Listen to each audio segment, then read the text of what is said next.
Magandang araw sa ating lahat.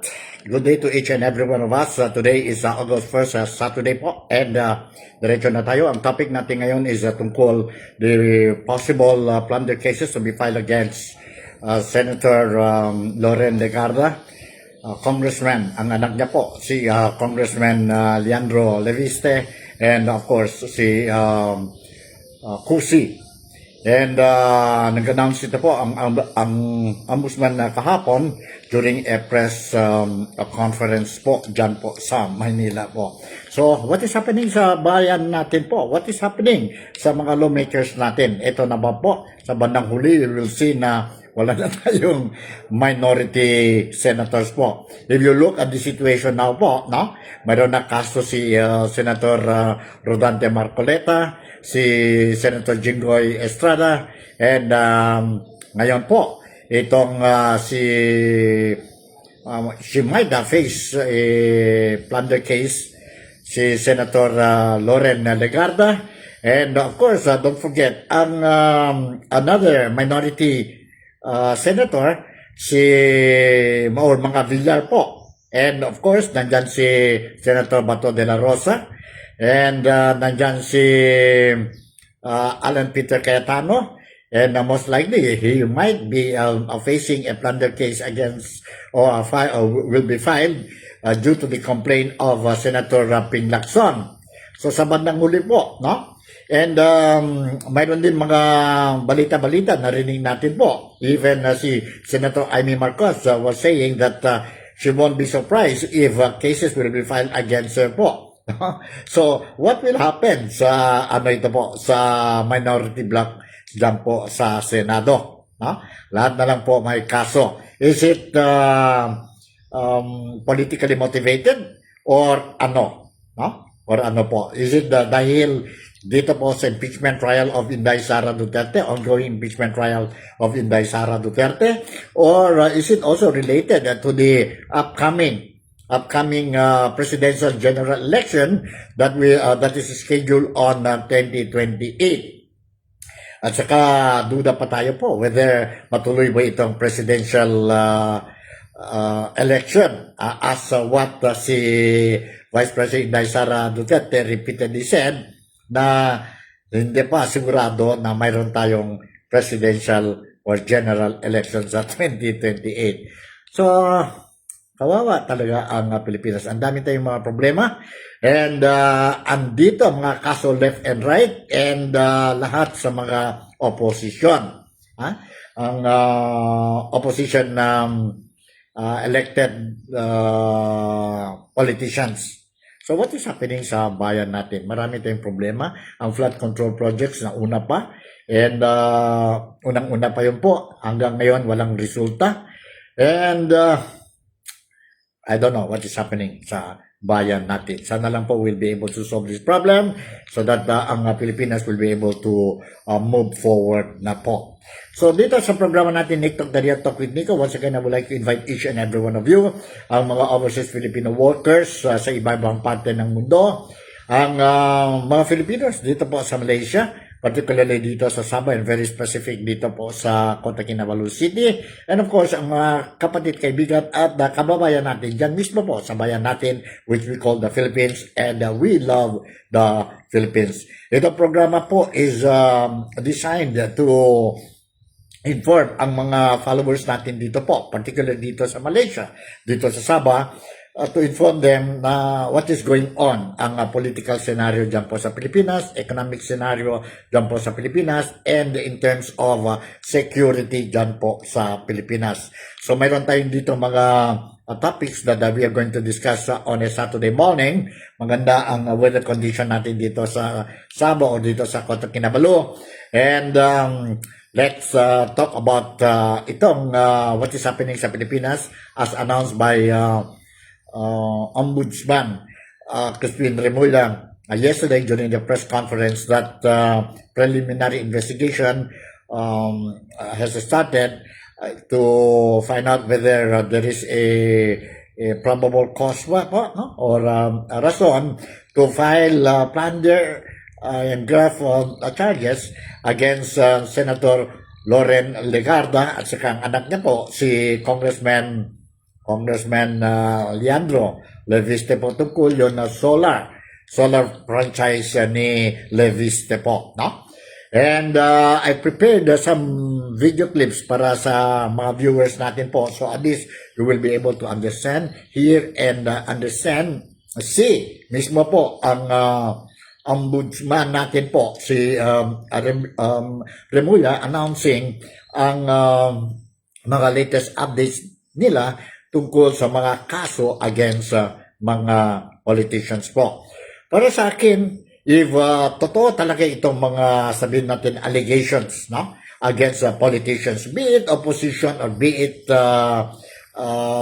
those supporting the government po, kung totoo man talaga ito po, that's very good para sa bayan natin po, because lahat ng mga Filipinos, we want corruption to stop. No, we want corruption to stop. But if these cases, no, mga investigation, mga probes being carried out by the authorities concerned dyan po sa Pilipinas is more on politically motivated, then that is something that we should stop. No? We should stop po. And focus more on the genuine, real problems that the Filipinos, that our Philippine nation is facing. Kagaya po sa ekonomiya, kagaya po sa corruption, kagaya po sa security natin dyan po sa Pilipinas. At saka, we will try to reverse ang very tanis image ng mga Filipinos, hindi lang sa Pilipinas po, no?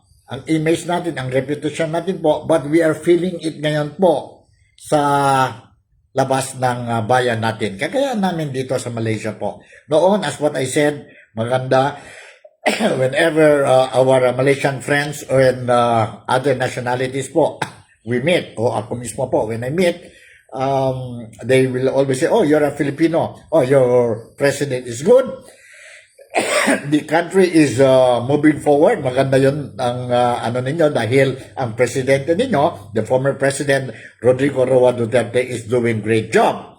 But ngayon po, what we are getting from our friends po, nakakahiya naman po. So shameful, whenever they talk to us po, talk to me po, they say, what is happening sa bayan ninyo po? Grabe ang corruption sa bayan ninyo. Even the elder sister of the president alleging that ang presidente, ang kapatid niya po, is using illegal substance po. Totoo ba yan o hindi? And nakita natin that ang ekonomiya natin po, bagsak na bagsak po. And also, they're saying, what is happening to your president? The trust and confidence sa gobyerno po, bagsak talaga po, no? Based on the news that they heard, no? Diyan sa Pilipinas po, sa mga surveys and all this news being put out by the mainstream media, especially diyan po sa social media platform natin po. So, that is exactly what is happening ngayon sa Pilipinas. And anyway, let me stick to our topic ngayon po tungkol sa Legarda and Leviste at saka si Cusi. Yon, possible they will be facing plunder, malversation, graft charges po. And let me read you a story, a news article po, already published dyan po sa Pilipinas, sa various mainstream media dyan po sa Pilipinas. Ito po, please listen carefully po before I'm going to give you ang sabihin natin ang mga video clips po tungkol sa press conference held by Remulla yesterday po dyan po sa Pilipinas. Nandito ang news.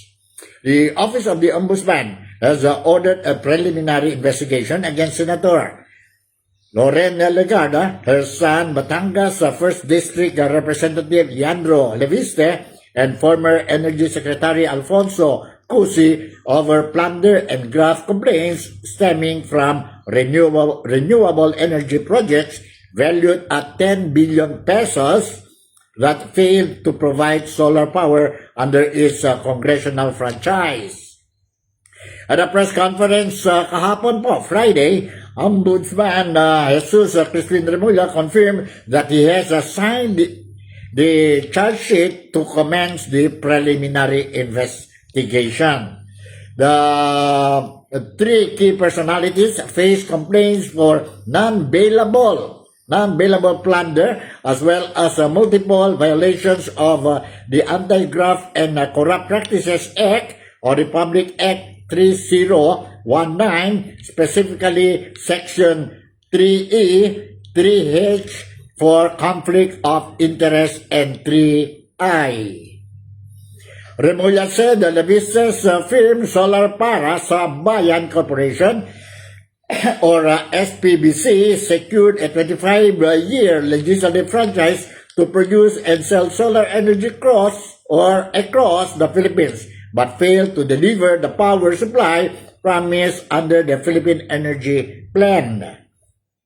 In a statement, the Office of the Ombudsman said the investigation also found that some service contracts were transferred to affiliated corporations that allegedly existed only on paper and had not commenced operation. All indicators point to the fact that they had no intention to fulfill contracts that they had garnered. The terminated contracts resulted in more than 10.44 billion pesos in unpaid financial obligations to the government, sabi ni Remulla.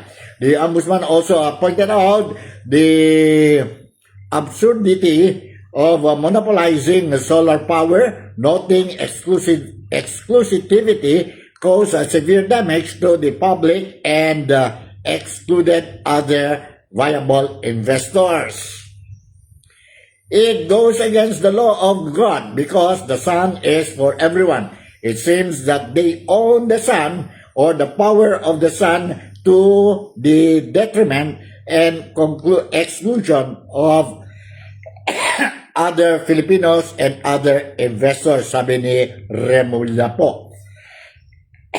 Okay, nag-deny din ito po ang si Legarda po, no? Nag-deny din ito si Legarda, and let's see what will happen po, no? What will happen. And according to the news,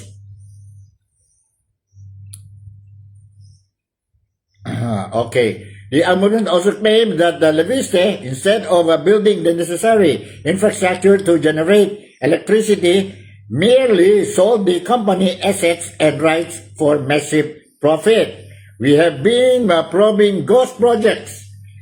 Here, there is a ghost electricity. Ghost electricity.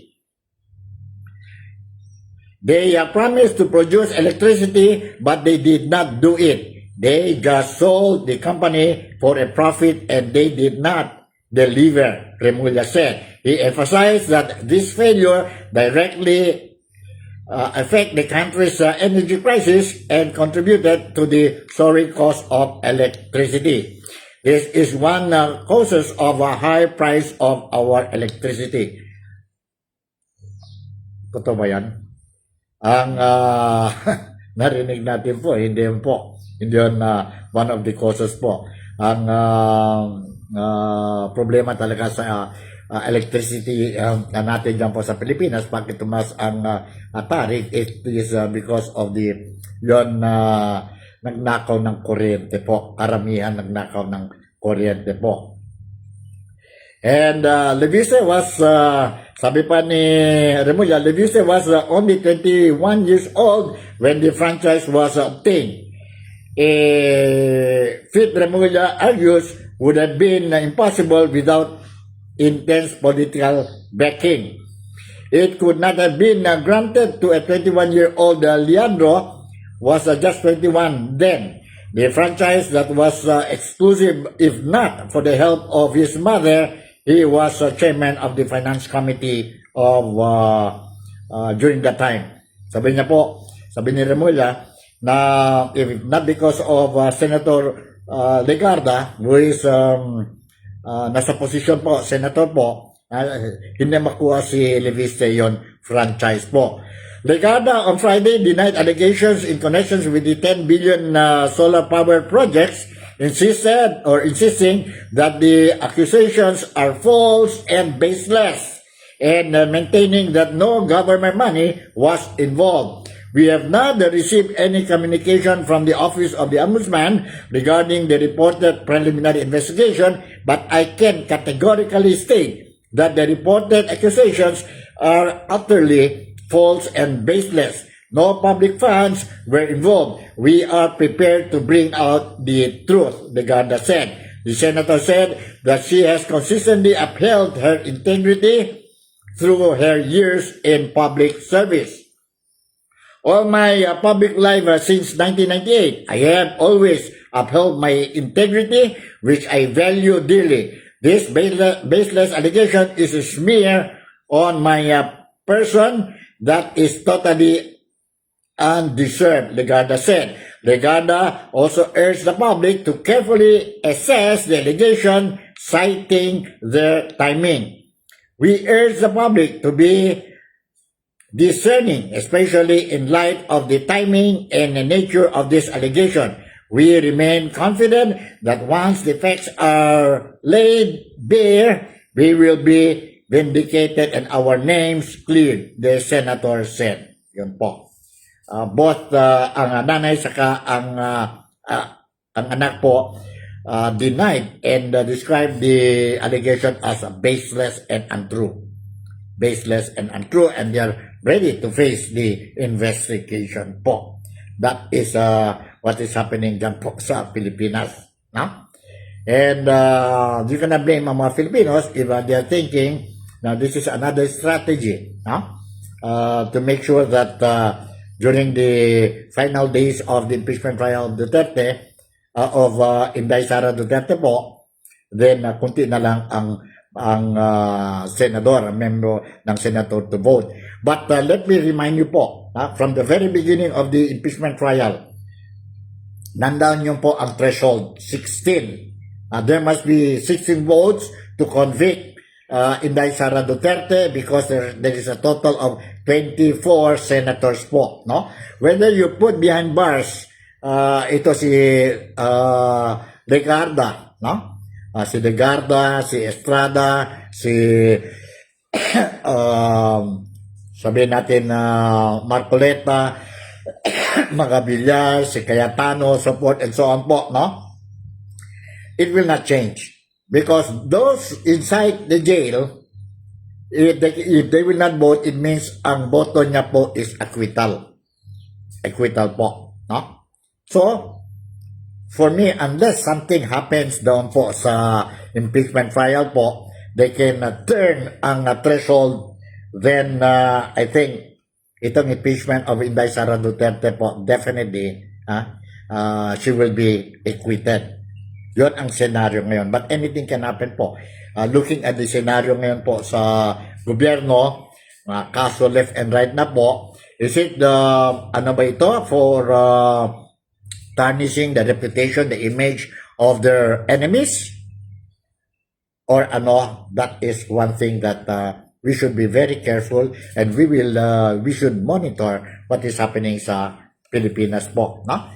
Anyway, nandito na po ang press conference ni Remulla kahapon po when he announced about itong cases, plunder cases most likely to be investigated kay Legarda, Leviste, and Cusi. Nandito po, let's watch and listen to this.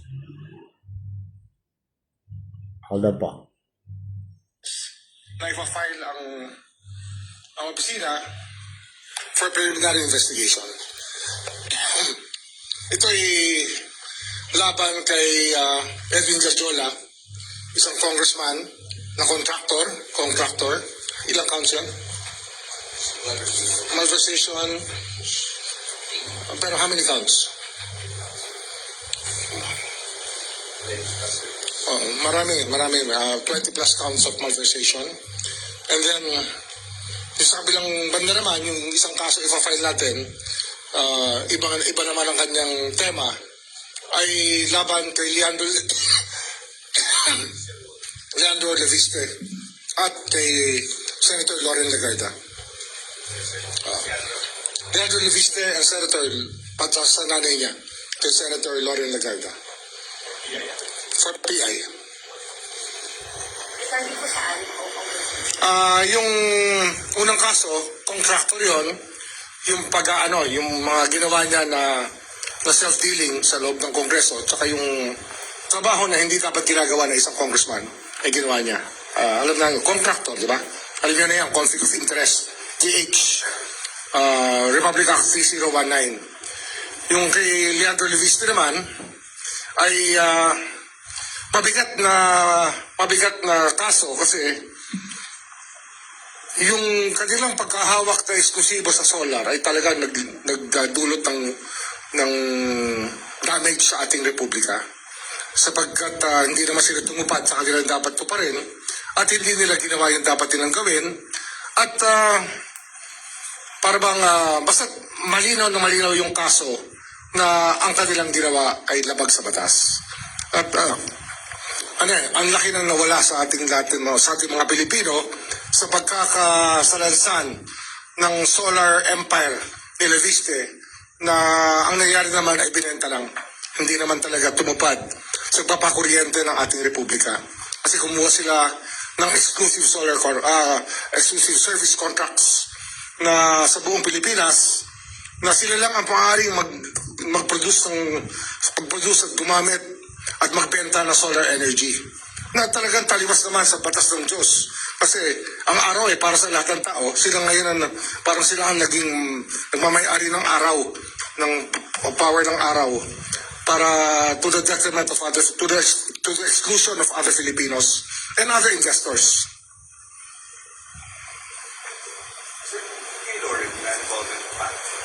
Kay Loren, kasama siya, kasi hindi naman makukuha ng 21 lang si Leandro nun eh. Yung prangkisa na exclusive, kung hindi tinulungan ng nanay niya na chairman noon ng Finance Committee ng Senado. Parang appropriation siya ng House, Finance Committee ng Senado. At ginamit niya yung kanyang posisyon para makakuha ng prangkisa yung anak niya. Anong charges po yun? Microphone. Ano po? Evan Alvarez po, UNTV. Ano pong charges yung PPI po kay Senator Lauren and Representative Leandro? Plunder. Tapos sa 3019, 3H, 3I, ano ba? 3E. Conflict of interest is one of them. Ombudsman, good afternoon po. Isa Umali from DCWB. What if sabihin po ni Congressman Leviste na pinupolitika siya, kaya ngayon po ay siya isa sa ilalim sa... Masusin namin pinag-aralan to kasi this is a very novel case. Hindi ito basta-bastang maiisip na dapat gawin. Pero pag pinag-aralan mo yung nangyari sa ating energy sector sa Pilipinas, talaga nag-suffer tayo sa ginawa nila. Kasi nga, nung buong mundo ay nagsosolar na, ang China at ang lahat ng buong mundo ay nagsosolar na, dito, kinuha nila yung exclusivity na solar. At saka may mga project talagang hindi matuloy-tuloy at hindi ma-on-stream, hindi magamit dahil pinipigil sila ng Department of Energy dahil may exclusive contract. Nangyari yan sa lalawigan ng Cavite. Nagkaroon kami ng isang 80-hectare solar field for, di ba? 40 to 80 hectares sa loob ng EPSA na hindi nabigay ng feed-in tariff na fit dahil may exclusive na ang mga itong exclusive franchise na dapat dumaan ka sa kanila para makagamit ka ng solar. Sipin nyo yun, para makagamit ka ng araw, magpapaalam ka sa kanila. Alright, yan po. Portion ng press conference ni Remulla yesterday po. Tuloy natin po. Mayroon pa tayo dito another video clip. No? Video clip po. And let's watch and listen to this. Kay Remulla pa rin po. Against Senators Cayetano and Robin Padilla, I understand nag-file ng counter-affidavit si Senator Cayetano. Yes. In-acknowledge namin yan. In fact, sinulatan ko si Senator Padilla tungkol dito. Kasi nga, nagkaroon ng problema sa opisina mismo. Yung ating procedure dito is contained in an office order sa rules ng ombudsman ay hindi sinunod yung naglalag. Kaya under investigation ngayon yung naglalag ng communications.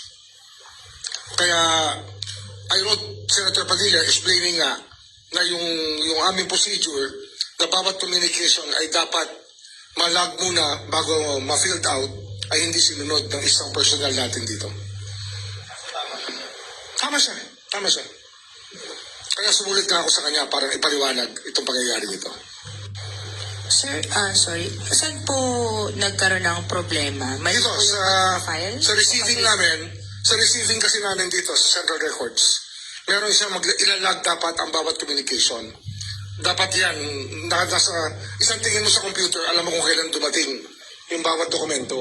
Ito, hindi nila nilag, hindi nila kagad sa division na nag-investigate ng obstruction of justice. Hindi nilagay sa Central Records. Kasi ginawa namin ito para walang parking. Ang sistema dito, kasi maraming nagrereklamo na may parking daw dito sa Office of the Ombudsman. Ang ginawa namin dito, ang bawat communication ngayon, kinakailangan malag kagad. So sa araw na to, alam namin kung anong dumating at kung anong status makikita namin ang bawat dokumento. Dito, hindi niya nirecord. Direction niya. That's a grave offense when it comes to an office like the Ombudsman's Office. Alright, ayan po, narinig natin nga tungkol sa kaso ni Ruben or Senator Ruben Padilla. And another video clip that I want to share with you po is si Remulla pa rin po, and this time around I think it's tungkol kay Ping Lacson yata ito po, no? Kay Ping Lacson, Senator Ping Lacson. Let's watch and listen to this yung issue ni Ping Lacson and Senator Alan Peter Cayetano tungkol sa flood control projects dyan po sa Taguig City. Let's watch and listen to this po. Documents and evidence na sinubmit po ni Senator Ping Lacson regarding po sa flood control sa Taguig. Meron na po ba kayong... Nakakakuha lang namin ng may nagsabi na sa akin kanina, habang ako'y nananghali, na tumating na sa amin yung information na pinadala ni Senator Lacson. I-evaluate pa. We're evaluating it kasi nga, iba-ibang standard tayo. Andito ang standard kasi dito, kinakailangan, bago namin i-file, alam namin kompleto pati ebidensya. TJ Mendoza po from Net25. Ombudsman, yung ano lang po kay Romualdez, if ever meron na pong update and nasaan na po yung Well, PI na siya. So we expect the counter affidavit to be delivered here within the next few days. Dapat this week, mag-file na sila ng counter affidavit. Kasi last week pa yun. 8 days ago ba yun? 8 days ago yun. Or 7 days ago. 8 days ago. How about yung kay Sen Cheese po? PI? Still undergoing PI. Yung kay Congressman Leviste, Ombudsman, available po ba yun or... Non-bailable ang plunder. So, Alright, ayun po, narinig natin na si Ombudsman Remulla po. So, you cannot blame if people is thinking now po, baka mauna pa ang plunder cases nila Legarda, nila Leviste, no? Nila Cusi, no? Kaysa sa plunder cases kay Romualdez, kay Chis Escudero, kay Joel Villanueva, dahil nasa sila, aligned sila ngayon sa gobyerno po. So, you cannot blame ang mga tao ngayon if they think that way po, if they think that way. So, what's the latest naman tungkol kay former Secretary ng Department of Public Works and Highways, si Manny Banuan, no? Wherein nandoon na po, he admitted na doon na he played a very crucial role, important role dyan po sa flood control project. And now, as announced by Remulla previously or the other day, sabi niya po, state witness daw po si Banuan. No? Ano ang latest updates tungkol kay Manny Banuan? During the press conference, ito po ang statement made by Remulla po. Let's watch and listen to this. Motion to discharge Secretary Bunoan. Ano yan? Pinag-aaralan namin ngayon yan. Kasi magbigay ako ng instructions. I want him to be forthcoming about everything. To give the complete information. Hindi pwede mag-hold back the information. And especially, pag sa restitution, dapat malinaw. And they're evaluating it now. Kasi sabi ko nga, kung ang value ng kanyang testimony ay hilaw, wag na lang. Tuloy na namin yung kaso sa kanya. Diba? We're evaluating it. Ganyan yan eh. Pag kumuha ka ng testigo, tapos bigla na lang patumpik-tumpik, hindi pwede yun. Nandiyan ba siya sir ngayon? Parang medyo Hindi ano eh, meron mga tinatanong na hindi sinasagot ng maayos. Siyempre, we're still trying to get to everything that they can contribute when there are some answers that we are not able to get from him. But you did say before sir na parang pag halimbawang maayos yung Yun nga yun eh. gagamitin kay Martin, di ba? Gagamitin. Kaya nga, pagka hindi kami na-satisfy sa kanyang testimony, baka balik namin siya sa mga nasa sakdal. Sir, assuming useful yung information niya, and we, at this point, nasa preliminary investigation stage na, based on the fact-finding investigation ng panel niyo, paano niyo ipapasok, sir, yung testimony ni Sec. Bunoan? Ay, very technical na yan. At hindi na, mahirap na sagutin yan. We can answer that. Alright, yun po, narinig natin po ang latest update sa tungkol kay Sec. Bunungan, no? So, that is really what is happening po. So, ano kaya po? Again, I would say, don't blame the Filipinos po, karamihan ng mga Filipinos, no? If not all, don't blame if we are thinking na drama lang ito lahat, no? And case build up against the opposition senators or political or politicians po, mabilis, kaysa yon mga politicians or senators or congressmen aligned with the government. Marami na mga congressmen, 65 ba yun na mentioned earlier. And ano nangyari po? Lahat na lang narinig natin po, lahat na lang sa mga opposition. So, people will not be surprised. Kami dito po sa Malaysia, sa Sabah, we will not be surprised if kung mauna pa ang mga kaso kay Legarda, kaso kay Legarda, kay Padilla, kay Bongo, kay Amy Marcos, mga bilyar po, na kaysa kay Romualdez, kaysa sila Chief Escudero, kay Bunuan, and so forth and so on po, It's set to observe this kind of situation that we are seeing ngayon po happening dyan po sa Pilipinas po.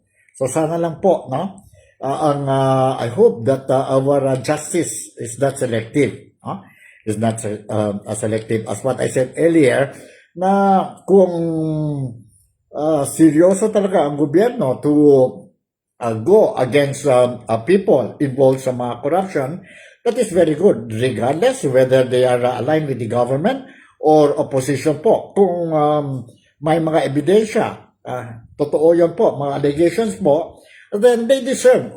We are very happy, mga Filipinos po will be very happy if these people will be put behind bars. But unfortunately po, this is not happening now po. Parang you cannot blame us if we think na selective justice ito po, because from the very beginning, even last year po, if you remember, President Ferdinand Marcos keep on saying na walang Christmas ang mga tao involved sa flood control project. But what happened? Until now po, kagaya ni Martin Romualdez, sila Bunuan, Bersamin, so forth and so on, yung mga earlier mentioned names, nasaan sila po?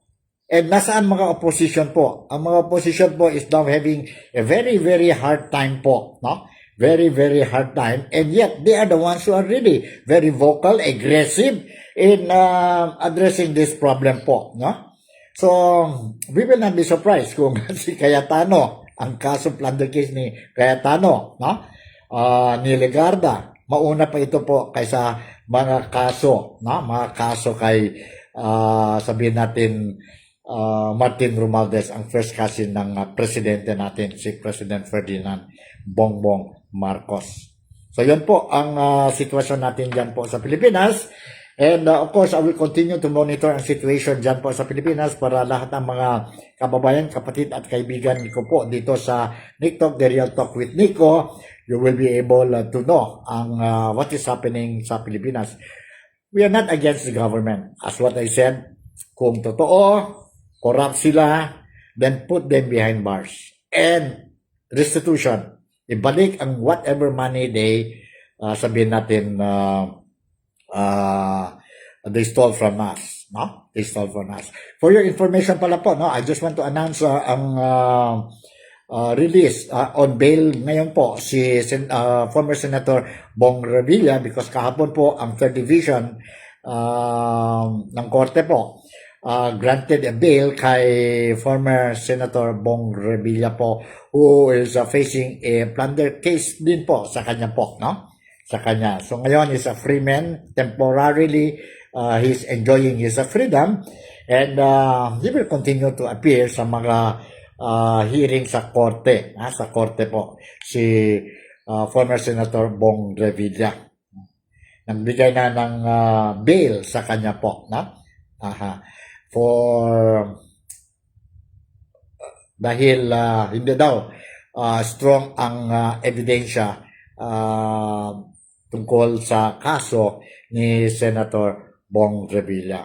So sana lang po also they have to look into it ang kaso ng mga iba-ibang senator ngayon nasa kulungan po and if they deserve bail then give them bail. Ang problema lang po siguro again I would say correct me if I'm wrong and you cannot blame ang mga Filipinos po if we think that way po, no? This way po. Ang problema lang dyan po is if they will grant bail sa mga opposition senators po, then they will be very vocal again po, no? They will be attending ang mga, they will be giving speeches, attending sa mga rallies po, so forth and so on, to continue their fight against corruption and against the present government, which is being spearheaded now by President Ferdinand Bongbong Marcos Jr. or si BBM. So ito po ang latest updates natin. And sana lang po, maski paano, I hope I managed to give you mga vital informations tungkol what is happening sa Pilipinas. Hindi naman siguro lahat po, no?